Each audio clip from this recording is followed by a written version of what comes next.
Yang bahayanya adalah setiap ada usaha perubahan, kita dikontrol oleh semacam ideologi palsu yang disebut NKRI harga mati itu. Padahal kita perlu bukan NKRI harga mati, Republik Indonesia Alternatif, itu yang kita perlukan. Dalam kapasitas saya sebagai orang yang belajar hukum tata negara, sering disuruh ngasih masukan soal partisipasi masyarakat. Ngomongin partisipasi bermakna. Saya udah lelah tuh sampai hafal tuh putusan MK soal partisipasi bermakna. Tapi hampir nggak ada maknanya juga.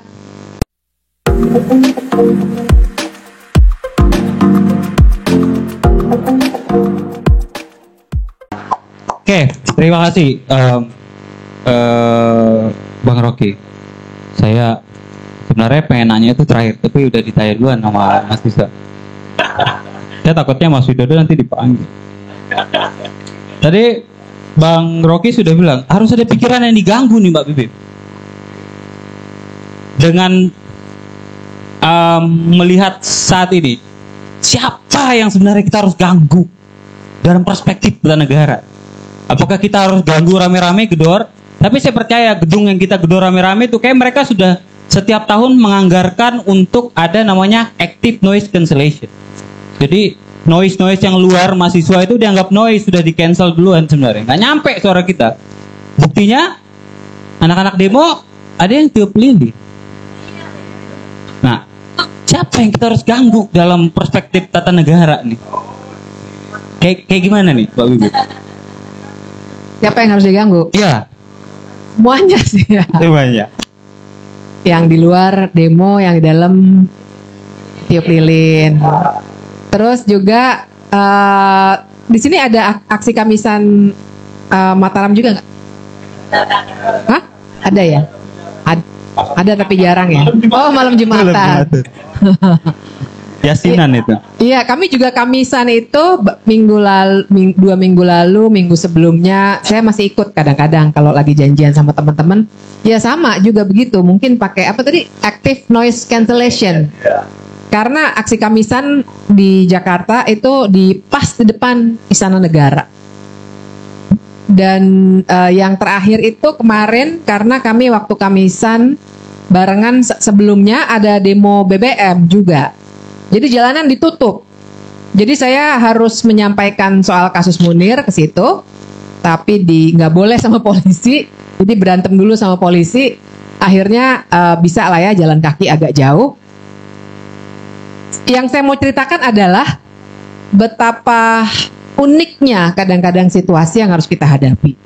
Kalau bicara ini ya, siapa sih yang harus diganggu? Terus tadi ada pertanyaan siapa nih soal hukum yang tajam ke bawah dan tumpul ke atas. Saya pernah berada dalam situasi dan kemarin terjadi lagi di mana ada situasi di mana sebenarnya teman-teman kita juga ada di dalam. Jadi kita itu aksi di luar, tapi juga kalau bicara ini ya sisa-sisa 98, sebenarnya teman-teman kita juga ada di dalam. Tapi benar-benar itu. Tapi apakah mereka juga bisa membuat perubahan? Nggak keganggu tuh pikiran mereka sama sekali ya? Ya nggak ada pikirannya. Ya, jadi hampir semua sekarang saya kira orang-orang yang menduduki jabatan publik betul-betul nggak bisa mendengar suara rakyat. Jadi kalau misalnya belakangan ini dalam kapasitas saya sebagai orang yang belajar hukum tata negara sering disuruh ngasih masukan soal partisipasi masyarakat. Ngomongin partisipasi bermakna. Saya udah lelah tuh sampai hafal tuh putusan MK soal partisipasi bermakna. Tapi hampir nggak ada maknanya juga. Begitu saya dipanggil sama Kementerian Hukum dan HAM misalnya ya, karena mereka minta bantuan. Mbak, bantuin dong merumuskan bagaimana menjalankan partisipasi bermakna. Yang terjadi kemudian adalah mereka teknokratiskan yang namanya partisipasi. Jadi waktu saya jelasin misalnya apa Habermas segala macam deliberatif demokrasi, ada kesetaraan, yang dihasilkan adalah checklist. Berapa ahli yang sudah diundang? Berapa universitas di Indonesia Tengah, Timur, Barat gitu. Berapa BEM yang diundang? Berapa BEM yang diundang dan BEM-nya aneh-aneh. Maaf ya, tapi saya berapa kali kemarin ini unik banget teman-teman. Jadi sekalian cerita karena ini konteks partisipasi juga. Jadi saya berapa kali diundang dalam rangka sosialisasi RKUHP dan tiba-tiba karena saya juga dekat sama anak-anak BEM, saya dapat undangan-undangan dari BEM yang ini kayaknya saya nggak pernah dengar. Saya tanya sama teman-teman BEM UI, kamu pernah dengar nggak ini? Saya forward di WhatsApp. Ya ternyata memang ada bibit-bibit baru BEM rupanya yang bisa mengadakan sosialisasi RKUHP di hotel-hotel mewah di Jakarta. Dan saya pas jadi, kebetulan saya memang nggak bisa jadi pembicara, tapi paginya itu saya ditelepon sama Bareskrim. Bu, jadi datang nggak pagi ini? Saya bilang, kok Bapak tahu sih gitu ya. Saya nggak jadi datang karena memang ada acara keluarga gitu. Tapi kan ini menggambarkan kalau bicara dengar-mendengar, yang mereka dengar satu adalah yang mereka ingin dengar. Itu dulu. Kalaupun ada yang nggak mau mereka dengar ya direkayasa supaya didengarnya enak. Makanya ada BEM-BEM dalam tanda kutip baru adalah BEM se-Jakarta Raya apa gitu. Pokoknya baru-baru kumpulan yang saya nggak pernah dengar. Tapi yang kedua ketika harus menerjemahkan yang namanya partisipasi atau cara mendengar, akhirnya diteknokratiskan seperti itu. Berapa ahli yang diundang? Saya tanya, saya nggak mau ngomongin ahli. Kalian udah ngajak ngomong masyarakat adat belum? Untuk pemindahan ibu kota negara waktu itu. Oh, kami sudah mengundang ahli masyarakat adat. Ya beda lah. Ahli kayak Mas Widodo mungkin bisa bikin 100 referensi buku, tapi pengalaman kan beda. Ahli tidak punya pengalaman-pengalaman yang harusnya masuk dalam apa yang harusnya didengar dalam pembahasan undang-undang gitu. Nah, jadi kalau sekarang teman-teman harus atau kita semua bahkan harus turun ke jalan dan kemudian kita disalahkan karena dianggap tidak bisa memberi kritik yang konstruktif. Teman-teman udah tahu kan ya, pasal 240R KUHP bilang kritik itu harus konstruktif. Kayak apa tuh? Dan harus memberikan alternatif solusi. Nah, jadi kita itu disalahkan karena turun ke jalan, padahal kita harus bilang kita nggak punya cara lain selain itu. Karena yang terjadi adalah ya itu tadi, kita ruang-ruang untuk bersuara, ruang-ruang untuk memberikan masukan, ternyata ditutup. Malah, yaitu merayakan ulang tahun dalam gedung DPR. Padahal yang di luar teriak-teriak soal BBM, nggak nyambung. Itu ya. Oke. Iya. Terima kasih Mbak Bibip. Mas Widodo, dengan tadi Mbak Bibip, kita harus ganggu semua. Sementara piramida makin kebalik. Dan tadi Mas Widodo menyampaikan perbandingannya sampai 1:630.000. Nah, dengan keadaan yang seperti ini, menurut Mas Widodo, yang kita harus ganggu sebenarnya, apakah emang kita sudah kehabisan strategi ya, misalnya dengan sejarah Mas Widodo yang menjadi bagian dalam reformasi, lalu sampai saat ini berkecimpung, dan apalagi kalau melihat membantu masyarakat, kita sudah kehabisan jalan atau memang kita hanya mengikuti jalan yang memang dibuat oleh pemerintah, tanda kutip. Gimana menurut Mas Widodo? Iya. Jadi mulai tadi saya mengkritik mahasiswa ya, mengkritik pemuda. Tetapi sesungguhnya saya berharap dan saya masih percaya bahwa pemuda, mahasiswa adalah matahari terbit ketika orang-orang tua seusia saya masih tertidur lelap. Jadi, tapi itu semacam kritik otokritik kegagalan pemuda, termasuk saya ketika itu. Jadi, sebenarnya kalau kita lihat reformasi 98 itu hanya mengganggu tidur siang penguasa ketika itu. Jadi rezim Orde Baru itu tumbang, itu bukan karena, maaf saja, bukan mahasiswa atau pemuda sebagai desainer utama. Bukan kami, bukan saya waktu itu. Karena saya waktu itu ikut rapat-rapat dengan kawan-kawan di Jakarta dan beberapa tempat. Jadi karena memang rezim Orde Baru yang bisa bertahan sampai 32 tahun itu ditopang oleh performa pembangunan dengan pertumbuhan ekonomi 5, 6, 7% ketika itu. Ketika krisis ekonomi global, ketika krisis moneter, maka pertumbuhan ekonomi yang ambruk, yang kropos, begitu juga Orba juga ikut tumbang. Artinya apa? Ada yang terlepas. Dan misalnya tadi ya, bagaimana piramida semakin kesenjangannya semakin tinggi. Misalnya kalau kita lihat bagaimana struktur sosial yang semakin senjang ya antara jarak orang kaya dengan orang miskin. Nah, kalau kita lihat misalnya, tadi ada yang mempertanyakan soal equality before the law ya. Setiap orang sama kedudukannya di muka hukum. Itu hanya ilusi para ahli hukum. Kita lihat misalnya, bagaimana produk-produk hukum yang menurut saya yang membuat itu adalah para oligarki yang memang kemudian mereka tidak hanya menyogok orang-orang yang duduk di parlemen atau di pemerintahan, tetapi mereka sudah masuk di eksekutif maupun di legislatif. Coba lihat, dicek berapa persen orang-orang yang duduk di Senayan dari latar belakang, kekayaannya, dan aktor-aktornya misalnya. Juga menteri misalnya, ya juga presiden. Jadi, misalnya Undang-Undang Minerba, yang salah satu pasalnya, kalau masyarakat mengganggu usaha tambang itu bisa dipidana dan denda 100 juta rupiah. Undang-Undang Minerba itu dibuat ketika lockdown, ketika COVID, ketika pembatasan sosial.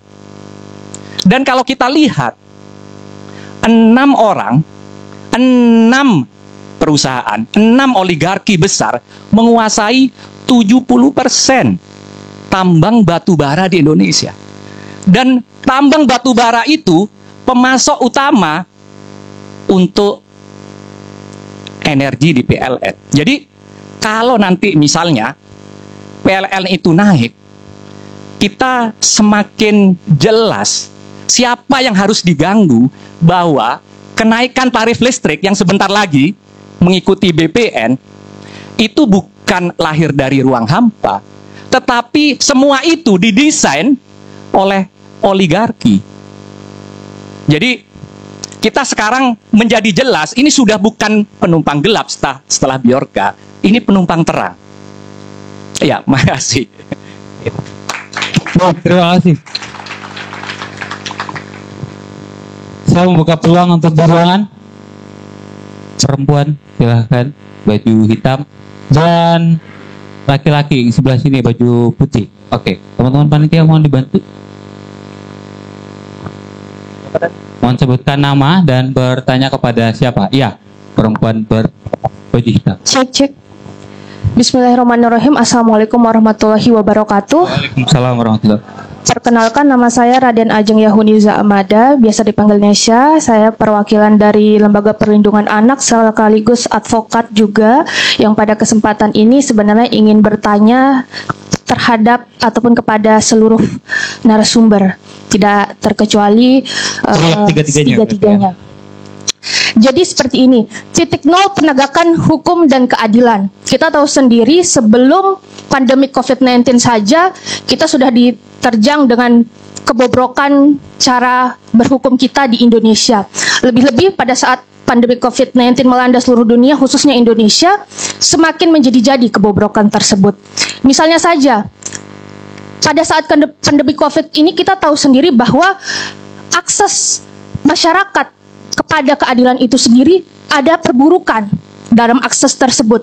Misalnya saja, pertama, kalau kita lihat dari formulasi hukum kita lihat sendiri bahwa pembentukan hukum dalam merumuskan pemerintah sangat cenderung tertutup dan terburu-buru. Bayangkan saja ketika naskah RUU misalnya itu bisa dapat diakses ketika perubahan secara substantif sudah sulit dilakukan. Sehingga mau tidak mau kita bisa mengatakan bahwa pemerintah di sini tidak cenderung, maksudnya tidak konsultatif untuk memberikan ruang kepada masyarakat, memberikan masukan atas untuk merumuskan peraturan tersebut, sehingga peraturan tersebut kemudian dikeluarkan secara tidak patut dan kemudian mengundang dan mengagresi orang-orang yang ingin melakukan perubahan, khususnya stakeholder secara luas. Kemudian yang kedua, kita lihat sendiri bahwa adanya akses perburukan ini bisa kita lihat pada kasus-kasus misalnya saja public health benefit, kemudian juga hubungan industrial, kemudian ada juga terkait domestic violence. Dan kita lihat sendiri pada saat pandemik COVID-19 ini juga reaksi pemerintah kepada massa yang melakukan kritik, yang melakukan menyuarakan suara-suara mereka, itu cenderung pemerintah menggunakan represi penal, yang ujungnya bayangkan saja ketika masa pandemi COVID 2020, rentang waktu 2020 hingga 2021 kemarin sudah ada 5.000 penahanan yang dilakukan oleh pemerintah untuk menghadapi kritik massa.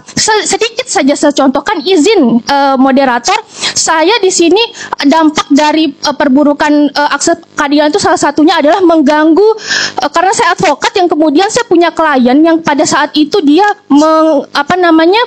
menyuarakan aspirasinya kepada pemerintah, yang kemudian notabene-nya kemudian dia ditahan, yang pada saat itu klien saya pada pledoinya menyatakan bahwa dia akan melakukan revolusi total. Kenapa dia melakukan revolusi total? Di dalam pledoinya itu dia menyatakan bahwa tidak ada kepercayaan lagi terhadap hakim maupun kepada pemerintah, yang ujung-ujungnya pada saat ini dia sudah ditahan, yang kemudian itu membuat terganggunya dia juga untuk melakukan pembelaan dirinya dengan sidang online dan sebagainya, sehingga dia akhirnya divonis, kemudian dia sekarang mendekam di penjara. Pertanyaannya adalah, akankah ini menjadi standar yang permanen? Akankah perburukan yang saya katakan tadi akan menjadi standar yang permanen? Akankah semua ini akan menjadi standar yang permanen? Sekian dan terima kasih. Wabillahi taufiq wal hidayah. Wassalamualaikum warahmatullahi wabarakatuh. Waalaikumsalam warahmatullahi wabarakatuh. Terima kasih Nesa. Silakan satu lagi.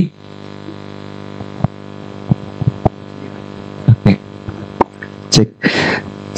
Baik, assalamualaikum warahmatullahi wabarakatuh. Waalaikumsalam. Perkenalkan, nama saya Fauzi ya, dari Unram juga.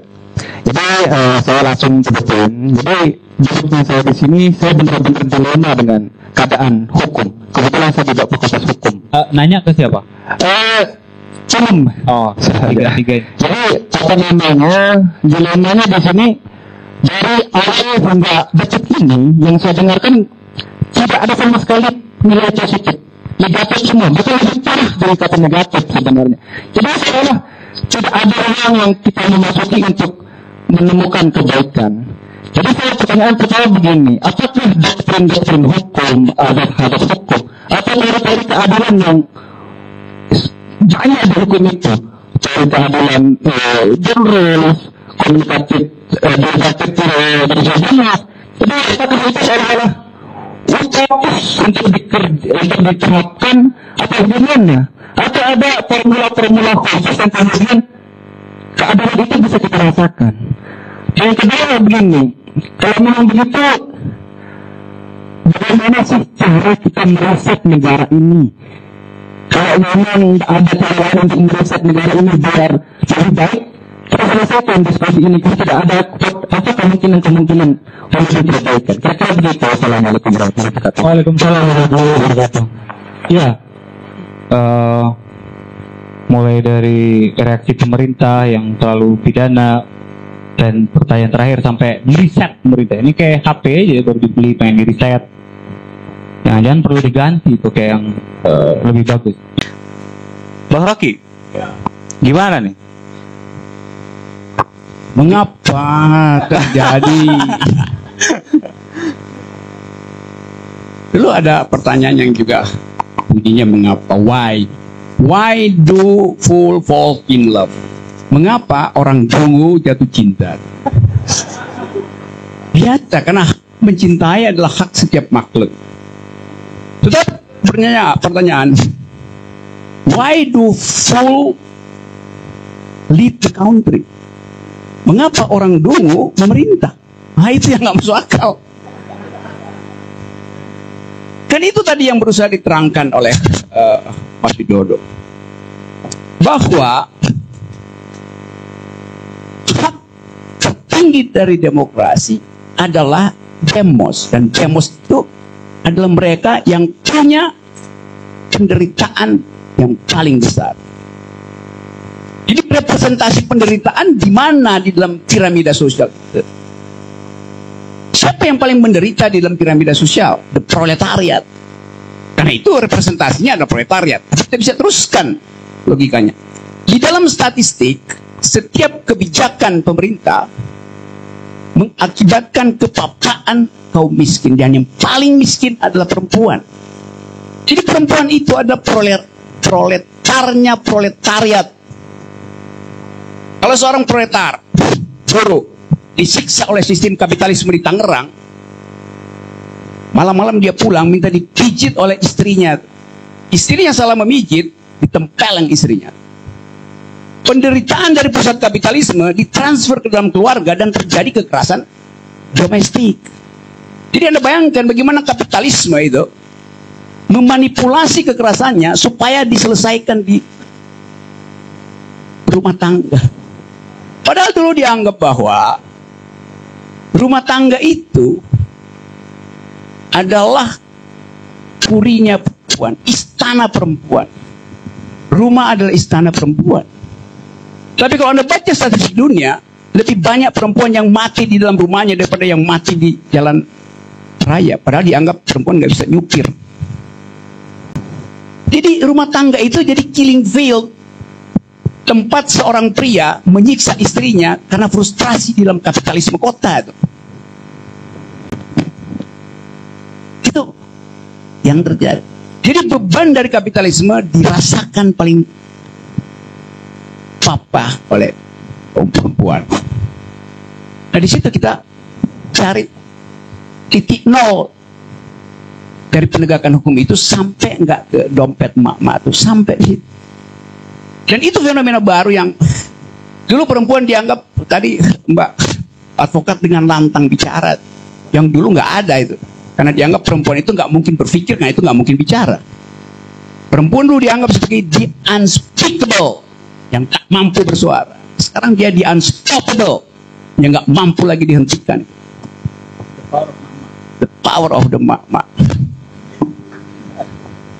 Jadi kita ada di dalam situasi untuk mengukur kekuatan mana yang bisa melakukan perubahan tertinggi. Yang bahayanya adalah setiap ada usaha perubahan, kita dikontrol oleh semacam ideologi palsu yang disebut NKRI harga mati itu. Padahal kita perlu bukan NKRI harga mati, Republik Indonesia Alternatif, itu yang kita perlukan. Disingkat Rian, moderatornya. Karena kita memang perlu alternatif. Kalau ditanya tadi, bangsa ini terlalu besar. Kalau kita pergi kembali pada riset itu, di riset di apa namanya? Ya di riset. Kita pergi pada default position. Settingan pabrikan kita apa sebetulnya? Bukan negara kesatuan settingan kita. Settingan kita negara persatuan. Yang dibayangkan oleh Muhammad Hatta, jangan sampai negara persatuan menjadi negara persatean. Dijatuhkan, ditusuk itu. Dari nama aja kita salah kaprah. Ini bukan negara kesatuan, ini negara persatuan. Karena kita datang dari kondisi antropologi yang plural, yang majemuk. Filosofinya sederhana. Karena kita beragam, maka diperlukan persatuan. Jadi ontologi dari bangsa ini adalah keragaman. Tapi negara kemudian mengubah jalan pikiran itu. demi persatuan maka tidak boleh ada keragaman. Itu beda sekali itu. Kita dikendalikan oleh epistemologi persatuan. Akibatnya apa tuh? Begini berantakan. Karena dipaksakan untuk bersatu. Karena dasar kita adalah berbeda dari awal. Demokrasi adalah menghormati perbedaan. Perbedaan apa? Agama, orientasi seksual, value, macam-macam. Demokrasi harus mengenali setiap perilaku individu, termasuk lesbianisme, homoseksuality. Itu perilaku individu yang dia tidak pilih. Boleh pada anak, nggak bisa pada anak, orang tuanya bertanggung jawab. Tapi sekarang kendali negara itu masuk sampai di bawah kulit manusia. Jadi operasi kapitalisme, ada pepatah bilang, beauty is but skin deep. Kecantikan itu hanya setipis kulit. Tapi bahkan yang setipis kulit itu dikendalikan oleh pemerintah. Pemerintah yang menentukan tuh ini boleh apa nggak boleh nih. Kalau ada buruh perempuan, kebutuhan Anda untuk lotion itu nggak dianggap sebagai kebutuhan pokok. Padahal itu kebutuhan real. Kulit untuk mencegah reaksi kimia di pabrik. Dan mestinya buruh perempuan nuntut, saya pro lotion, itu kebutuhan pokok saya. Enggak, itu kemewahan. Bukan, itu kebutuhan pokok. Jadi hal-hal mendasar itu yang ingin kita percakapkan secara mendalam supaya kita dapat semacam kemesraan berwarga negara. Akibat dari demokrasi macet, maka kita dikonfrontasikan dalam soal-soal yang berbasisnya agama. Itu yang terjadi hari ini. Jadi kalau dibilang negara ini demokrasi, nggak ada demokrasi di dalam sistem di mana ada pengendalian pikiran, pengendalian kecemasan. We are living in the republic of fear itu. Hal-hal macam ini yang kesempatan kita untuk membuka percakapan di sini. Karena nggak mungkin kita lakukan ini dan kita ucapkan itu secara matematis pada calon-calon pemimpin kita. Kita nggak lihat misalnya ada calon presiden yang datang ke sini untuk berdebat tentang the ideas of justice. Ada. Dia datang ke sini untuk bagi-bagikan BLT. Dan BLT itu adalah penghinaan terhadap manusia.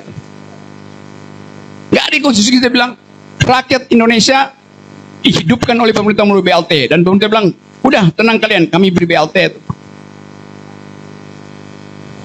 Konstitusi kita hanya tugaskan presiden cuma dua hal. Cerdaskan kehidupan bangsa, pelihara orang miskin, udah. Tapi itu dia nggak lakukan. Kalau kita lihat hari-hari ini, stunting di Indonesia itu ada 10,2%, udah masuk 2 digit. Artinya kemiskinan tidak diatasi oleh pemerintah, sehingga anak-anak yang formative years-nya itu kekurangan nutrisi, 10 tahun ke depan dia pasti kekurangan IQ. Dan itu yang dibanggakan oleh Pak Jokowi sebagai bonus demografi. Padahal Pak Jokowi udah keluarin semua kartu. Kartu Pak Prakerja, kartu sembako, kartu macam-macam tuh. Kartu sehat. Ada satu kartu yang dia nggak keluarkan dan dia pakai sendiri. Kartu Pradungu. Dia pakai sendiri. Jadi kita kasih kritik supaya orang terbuka. Tapi kemudian nanti tadi kasih kritik yang konstruktif dong. Gimana ada kritik yang konstruktif? Kritik itu bukan untuk membangun. Bahasa Latin dari kritik, kriteien, artinya mengurai, bukan membangun. Justru melucuti, nggak ada kritik yang membangun. Kritik di mana-mana ada destruktif. Supaya terlihat anatomi itu. Kritik itu sama dengan pisau bedah tuh. Dibedah. Bukan dijahit itu urusan asisten saya buat jahit luka itu. Tapi kritik selalu diucapkan di dalam rangka memperlihatkan bagian yang disembunyikan, bukan ditutupi. Membangun dan ditutupi. Jadi soal-soal begituan yang saya kira bisa kita pahami sebagai insan akademik. Kita ingin agar supaya kita dituntun oleh pikiran yang jernih itu. Kendati mungkin data kita seringkali nggak cukup, tapi kita mesti pastikan bahwa reasoning kita itu harus tepat. Many times we must reason without knowing whether our facts are true. Karena datanya. But we do want our reasoning to be correct. Itu dalilnya. Kendati data-data itu kurang, Kalau orang bilang, kok Anda berdebat tanpa data? Memang berdebat itu pakai reasoning, bukan pakai data. Kalau udah data, kasih datanya, ngapain berdebat lagi? Data nama, iya ngapain? Ini stupid itu. Emang dulu itu. Begitu datanya ada ditagih, pembuktiannya ini big data. Kasih tahu big datanya mana? Enggak, big data ini ada metadatanya tuh. Metadata nggak boleh kita tahu. Meta yuridika kita boleh tahu. Ya. Jadi begitu teman-teman. Baik, terima kasih Bang Rocky.